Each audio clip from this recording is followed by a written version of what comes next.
Hey, this is Ray and welcome to my workshop. Tonight we're going to talk about the Use What You Got challenge. I'm about 90% done, short of finish in electronics, but I want to show that to you, share it with you. And also we're going to talk about the great guitar build-off for 2021. I'm psyched, I hope you are too, and I hope you stick around for that. See you later.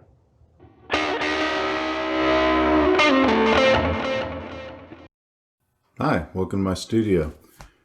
This is the second to last video in the Use What You Got challenge. I'm all done except for the finish and the electronics.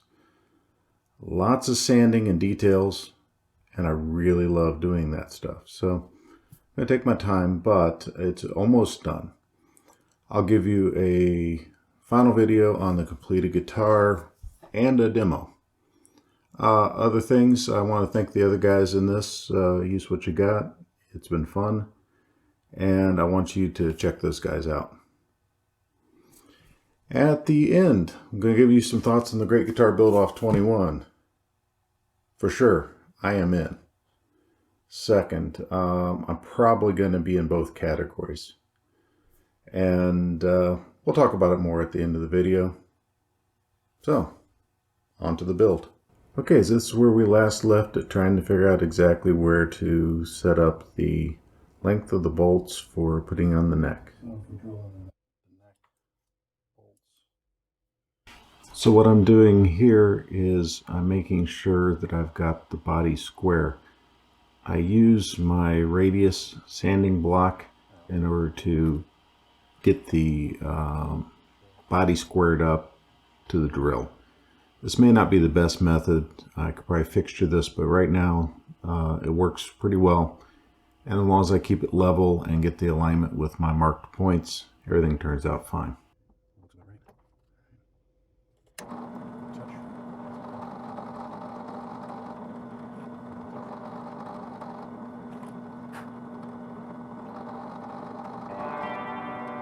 Pro tip, something to note, see the piece of masking tape. I have measured to make sure I'm not going to drill all the way through. I did that on this guitar back here. Bad move. Try not to do that.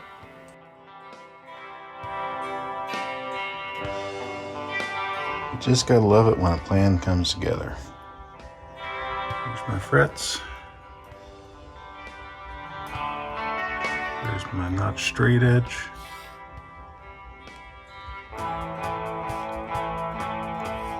Beautiful. So the next step here is I'm going to set up the scale length, set up the bridge location.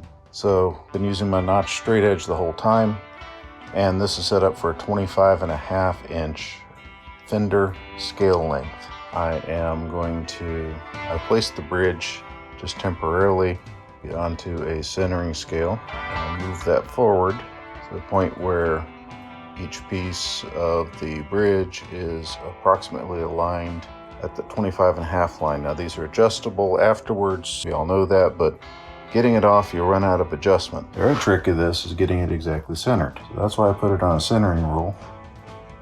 I can line it up with the scale length, and that is just about exactly where that wants to go.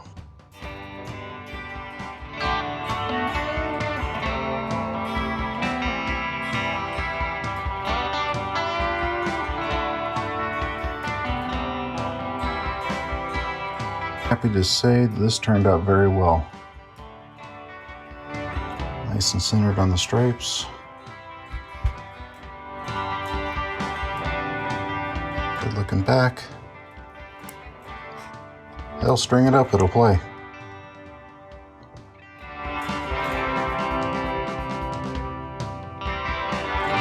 Hey guys, a little bit of technical problems today. I'm going to show you some problems I'm having with this and what I'm going to do about it. So my drill press itself is pretty level.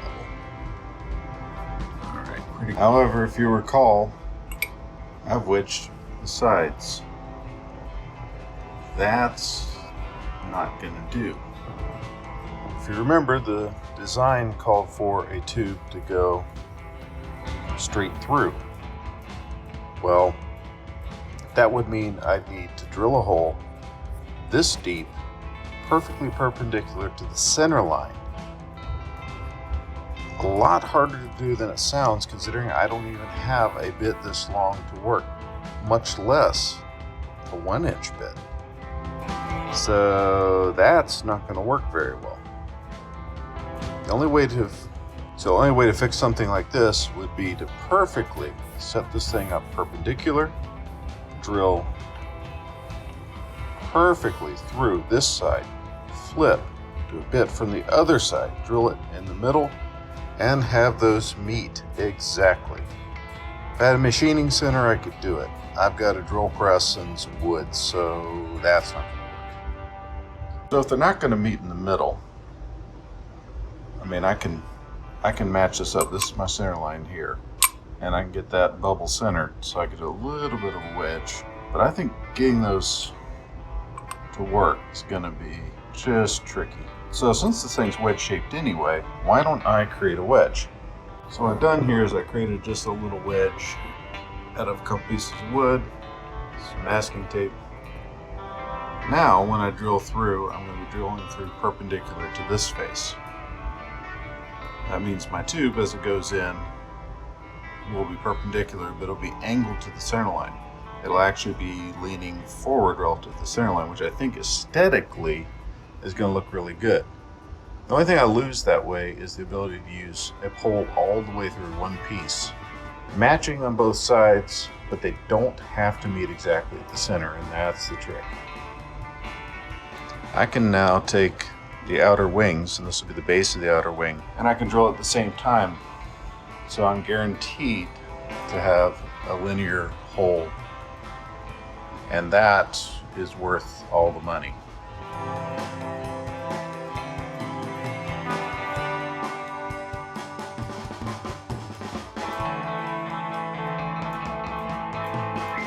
So, confession time. After all that lining up, I made an error. The results weren't bad, but the error was this. I didn't have to have them meet in the center, but I wanted to get them close. Truth of the matter is, somehow I mismeasured and offset by about an inch. The good news is, they actually look a little better that way. It wasn't, having them sort of off center would have looked funny. Having them intentionally off center, even if it was an accident, looks great. So, I guess in the end, it's fine. Okay, what I'm doing here, taking a trace off of my plans, and this is for the upper and lower wings. I'm going to be cutting a quick template out of MDF. I'm just going to be tracing this onto a piece of MDF, and then we're going to use that to make the wood parts for the wings. A couple steps, but I'll be able to repeat this at a later time if I want to. And if I screw it up, this will make it easier for me to follow up.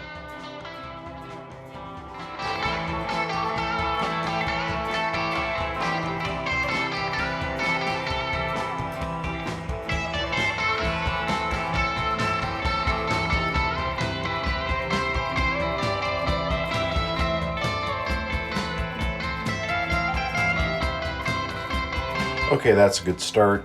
I'll take this over to the pedestal sander and clean it up a little bit. That's my first template. So I've marked out my wings onto a single piece of poplar. You see here, I'm nesting the blanks, as I would call it. That allows me to get high utilization of the wood that I've got lying around.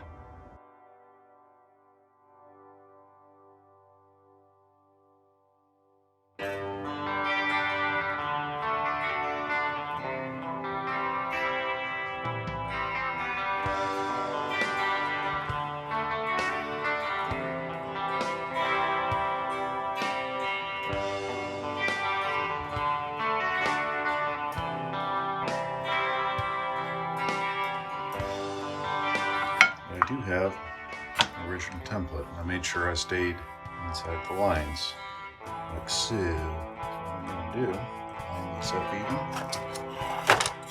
Take a block like this, just going to get my ends even. Good. Trace a fresh line reasons you take time to make a template is it gives you a hard surface to work from. So it doesn't have to be exact, but it helps later. Okay.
So something I enjoyed doing on this, I was watching the Texas Toast channel the other day, and they were doing a fixture with their bandsaw, and they took an angle on the bandsaw in order to cut the belly curve on their guitar. I thought that was pretty neat, and I tried that on this one using a 45-degree curve, but basically to create some contours on the side of the guitar, and it turned out really nice. Never done this before. Call it live fire, so it's going to be very interesting to see how this turns.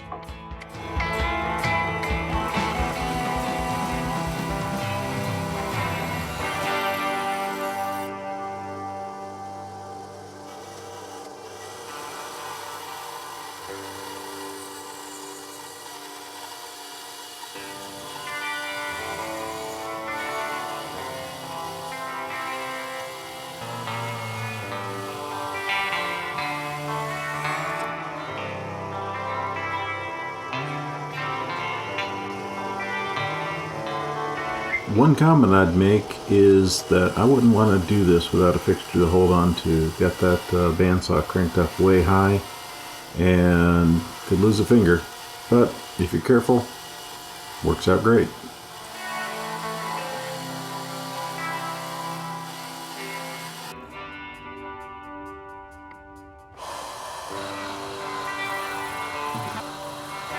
The handy spindle sander. Right next to the bandsaw, the tool I use the most, maybe the router table, but you gotta have those, you're gonna make guitars.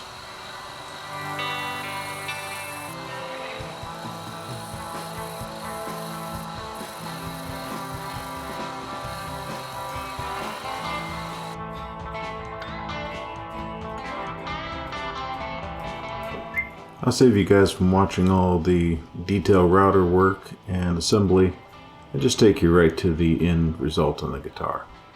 Needless to say, I'm pretty happy with how it's turning out.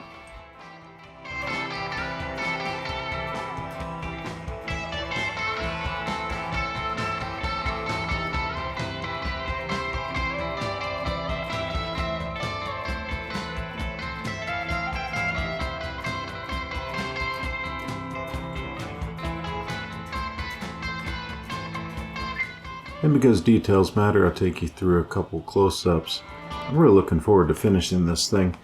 I'm loving it. It's going to look cool with the P90s on it. The compound curvatures with the 45 degrees really turned out on the edge. A lot of the details are nice. It does need a final sanding. This thing's got hip shot tuners on it, and it is just I think it's going to be a great guitar, so I'm very excited about it. Well, that's it for this evening. If you haven't already, hit like and subscribe, and please hit the notification bell. We're heading into the great guitar build-off season. I don't want you to miss anything. I do plan on entering. Matter of fact, I am looking forward to it. I've been thinking about this since the last one ended, and I'm really wanting to do some things that other people aren't doing. I've been hanging out with some of the guys who build these guitars for the Great Guitar Build-Off, and most of these guys are really talented.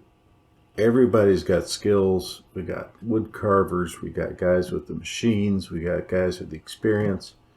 What am I bringing? Well, I'm hoping an innovative mind and attention to detail, I guess. So I'm going to make something that I hope no one else is making, and that will be for the scratch build. And I have another one that I should get around to that's going to be kind of a tribute. I'm not going to tell you any more about it. I'm going to show that up later. That is going to be a kit build. Kit builds are a little bit more of an art piece, but I have a really good idea of what I want to do. If I have time, I'm going to get that one finished as well. So look forward to that in the last month or so of the competition. Guys, I'm enjoying this. Thanks for joining me. Till we meet again, please be safe.